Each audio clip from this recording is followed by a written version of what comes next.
Good day, friends, on this Sunday. This is Bob from News with Views. A little music in the background. It's a Sunday, more of an essay, just some thought process. To my mind, the two things that are critically where India enjoys a definite edge over China is air power and critically in the seas. So these two components of India's capabilities need to stay ahead of the game all the time.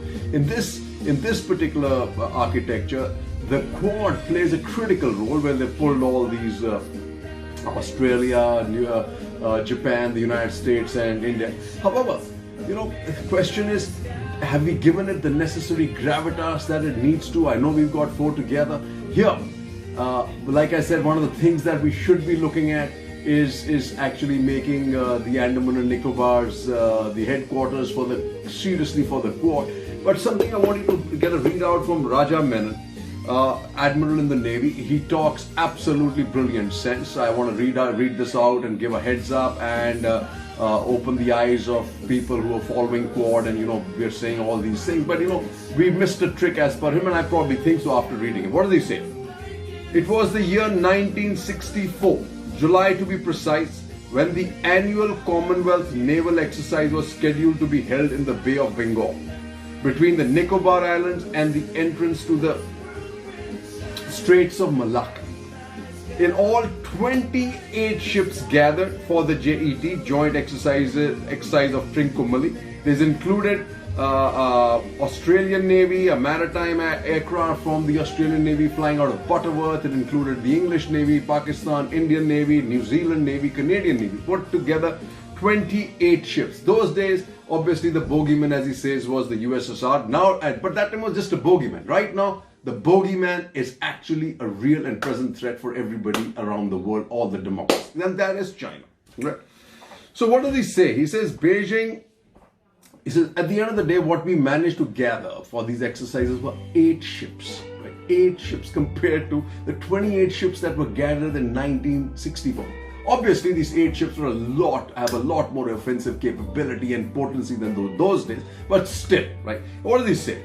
He says, what message would a grouping of 8 ships convey to a nation thinking in terms of 5 aircraft carriers, right? 4. But more importantly, who is responsible? Who is responsible in Delhi for being so ungenerous with the Indian Navy? Was it timidity or diplomatic reticence to leave the glass half full? I have a feeling this is where we always keep going. We keep straddling. I don't even understand. With this nationalist government, we should have been fully out there. I remember saying that we should have aircraft. We should have had aircraft carriers on both sides, right? Now, what does it say?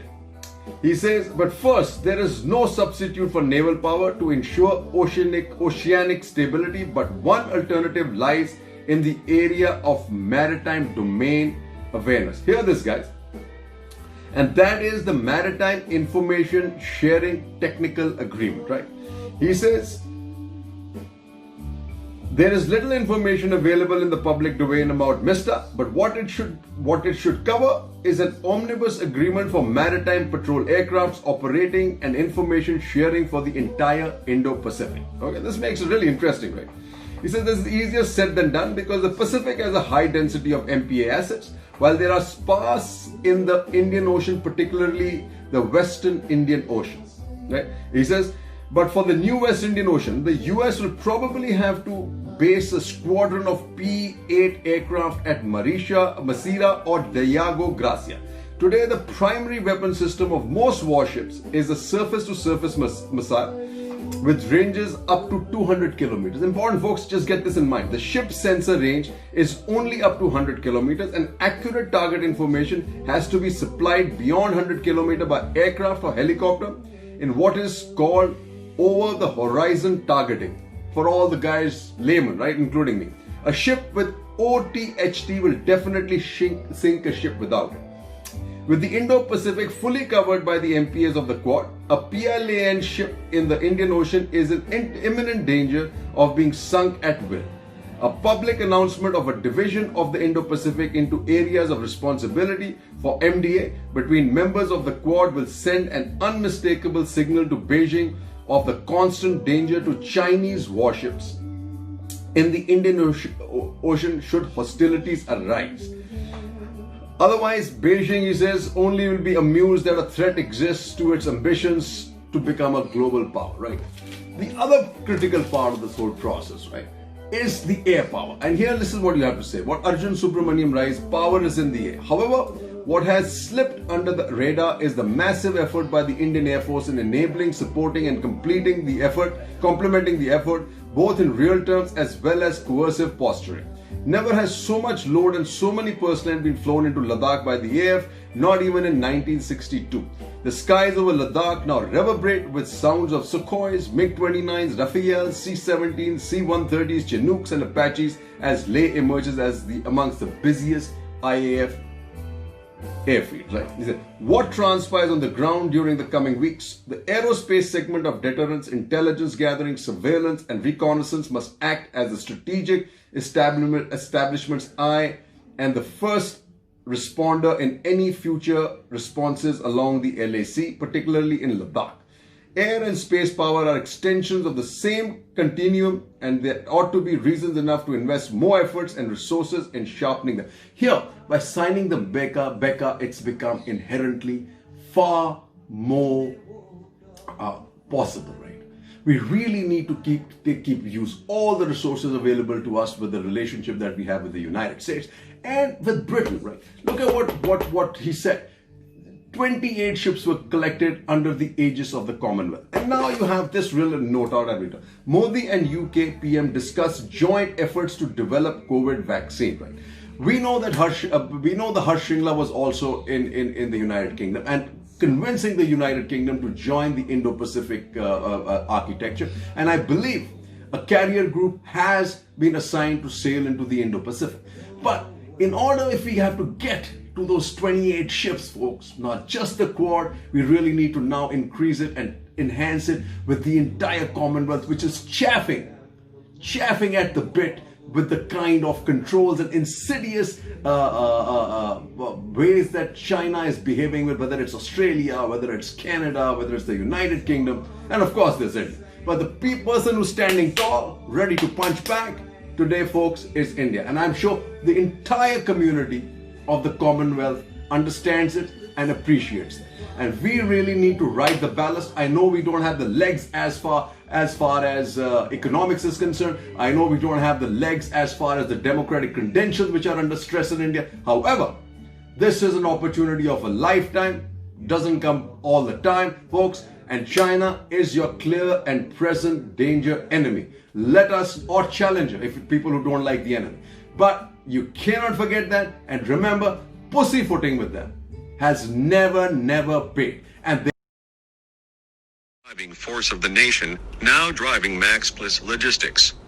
Unparalleled discipline, exceptional work ethic and diligence combined with mental and physical agility to meet any challenges.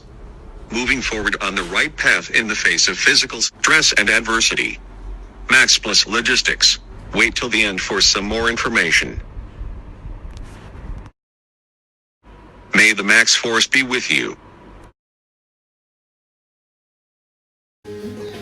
Welcome back, folks. Now the next is the topic about, does one leave a fox in a pen hen for guarding your chickens? Or do you send a thief to catch a thief? Right. And this is about, obviously, as I'm saying, the RBI throwing a balloon about allowing industrial houses, corporate houses into banking, right? India's DNA just doesn't allow that, folks. Indian DNA by instinct is chapusi, chamchagiri. Nobody can really follow the rules and laws. You can see people driving, I mean, you can see it from our basic daily stuff, right? We drive on the wrong side of the road, doesn't matter, we kill somebody. Right? We continue to pee in deaf call, keep pee on the nala, irrespective of this Atam Nirbhar or whatever. I mean, this cleanliness thing that the Prime Minister started. We don't care, folks. You think we're going to listen to the laws to separate banking? Do you think Mukesh Ambani is going to listen to that? Do you think anybody like Malia is going to listen to that? I really don't think so. Yes, and this is what you really need to do, is this article that came from Shankaracharya, Vijay Kelkar and Arvind Subramaniam, strong proponents of good banking. They write, a capital mistake. Permitting industrial houses to own and control banks would be a grievous error, one that could undermine both economic and democracy. And it's a far bigger play, man. Unless this guy on the top are the guys in the BJP actually want to create a system where they not only after demonetization taking the cash out of the business, now they want to control banking. Inherently possible, folks, if that may be their intention. What do they say? But the real problem is much deeper and broader. Indian capitalism has long been stigmatized because of the murky two-way relationship between state and industrial capital. If the line between industrial and financial capital is erased, the stigma will only become worse. Corporate houses that are already big will be enabled to become even bigger by having access to raise and direct resources, following them to dominate the economic and political landscape. For if anything, this is robber baron era of the old in the United States, when the Rockefellers, etc., controlled banking, controlled the railways, controlled everything, right? He says his conclusion is very clear. Mixing industry and finance will set us on a road full of dangers for growth, public finances, and the future of the country itself. We sincerely urge policymakers not to take this path. And let's just see in his lovely way how Swaminathan Shankaraya, another intelligent fellow, puts it.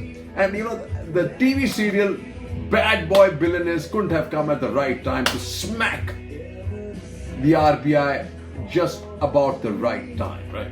It says, don't let bad boy billionaires become bankers. What does he say? Netflix's documentary Bad Boy Billionaires related the lives and scandals of Vijay Mallya, Nirav Modi and Subrata Roy. All three businessmen had political contacts or illegal means of accessing thousands of crores of bank finances, right? Just imagine what would have happened if Mallya, Modi and Roy had been allowed to own banks, folks. Just think about it. Put your hat there, right? What he says? A borrower who owns a bank can play around with the savings of millions of depositors. To prevent that conflict of interest, industrialists and bankers must remain apart. That is why many countries, including the US, prohibit large industries from owning banks that would embed a conflict of interest in the heart of the financial system, which is critical for any country. The ratio of bank credit to GDP in India is barely 50% against 175% in China and nearly 200% in the US. But even at the low ratio, India's banks struggle with enormous bad debts, now exacerbated by COVID. This is not only because of crooked loans. Legitimate loans also go bad if borrowers hit unforeseen hurdles, which are common in businesses.